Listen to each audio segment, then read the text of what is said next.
ગાંધીનગરમાં શ્રી સુરભી શક્તિપીઠ બેઠક યોજાઈ. સમસ્ત વિશ્વનું કલ્યાણ કરનારી ભગવતી ગૌ માતાની સેવા, સુરક્ષા અને સન્માન માટે નંદી બાબાની અધ્યક્ષતા અને ગૌ માતાના પ્રધાન સંરક્ષણમાં પૂજ્ય સંતોના સાનિધ્યમાં ચાલતા ગૌ સન્માન આહ્વાન અભિયાનના પ્રથમ તબક્કામાં સમગ્ર ભારત વર્ષમાં આગામી 27 એપ્રિલ 2026ના રોજ ગૌ સન્માન દિવસ તરીકે મનાવવામાં આવ્યું. ગુજરાતમાં મતદાન હોવાને કારણે પૂજ્ય સંતોએ સ્થાનિક ચૂંટણીને ધ્યાનમાં રાખીને સમગ્ર ગુજરાતમાં 7 મે 2026ના રોજ ગૌ સન્માન દિવસ તરીકે મનાવીને ગુજરાતના 34 જિલ્લાની તમામ 268 તાલુકામાં ભગવતી ગૌ માતાની સેવા, સુરક્ષા અને સન્માન માટે ભારતના ગૌ સેવક યશસ્વી પ્રધાનમંત્રીને ભગવત સંકીર્તન કરી તમામ તાલુકા અધિકારીને પ્રધાનમંત્રીના નામ પ્રાર્થના પત્ર આપવામાં આવશે. અભિયાન સાથે જોડાયેલા સંતોએ જાણકારી આપી કે આ રાષ્ટ્રવ્યાપી જનજાગરણ અભિયાનમાં ભારતની તમામ મુખ્ય ગૌ સેવા સંસ્થાઓ, ગૌશાળાઓના પ્રતિનિધિઓ, સામાજિક અને ધાર્મિક સંગઠનો અને સમાજસેવી સક્રિય રૂપમાં ભાગ લઈ રહ્યા છે. मुझे सारे संत स्नेह से गोपालानंद सरस्वती कहते हैं। आने वाले समय में अभियान चलने वाला है, क्या है पूरा अभियान?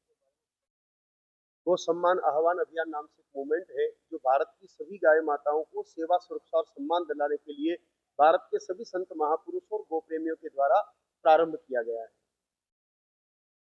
कितने सारे संत जुड़ने वाले पूरे भारत वर्ष में है और गुजरात में गुजरात के करीब सभी तालुका से अभी 7 तारीख को 7 मई को सुबह 10 बजे सभी मामलतदार ऑफिस में प्रार्थना पत्र देना तय किया। हर जगह साधु संत रहेंगे और पूरे भारत में तो करीब 5 लाख साधु संत इस अभियान से जुड़ेंगे, ऐसा योजना बनी है। इस अभियान का मुख्य उद्देश्य क्या है? इस अभियान का मुख्य उद्देश्य भारत में जो गोवध चल रहा है, करीब 80-85 हजार गाय माताएं प्रतिदिन काट दी जाती है, मार दी जाती है, वो गोवध समाप्त हो, गौ माता को राष्ट्रमाता जाहिर किया जाए और गो को लेकर के केंद्रीय नीति, केंद्रीय गौपालन मंत्रालय बने।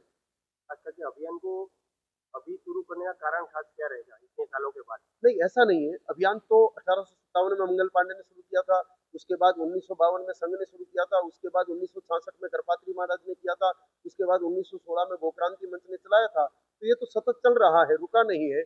बस अभी इसको जिस तरीके से प्रारंभ किया उसका मूल हेतु ये है कि अभी सरकार सनातन से जुड़े हुए कई सारे कार्य कर रही है। राम मंदिर हो, 300 क्षेत्र हटाया गया हो, तो ये सारी चीजों को देखते हुए लग रहा है कि अब की बार अगर प्रबलता से प्रार्थना पत्र दिया गया तो ये गोवध का कलंक जो 78 साल की आजादी के बाद भी भारत के माथे पर है, ये मिट सकता है। अगर आपकी मांग पूरी नहीं तो आगे क्या है? अगर प्रार्थना से मांग पूरी नहीं हुई तो दिल्ली में जाकर के संकीर्तन धरना देंगे, फिर भी मांग पूरी नहीं हुई तो फिर सत्याग्रह करेंगे, 9 दिन पर केवल गंगा जल पर रह करके और क्रमिक अनशन प्रारंभ करेंगे। कानून की मांग कर रहे हैं क्या?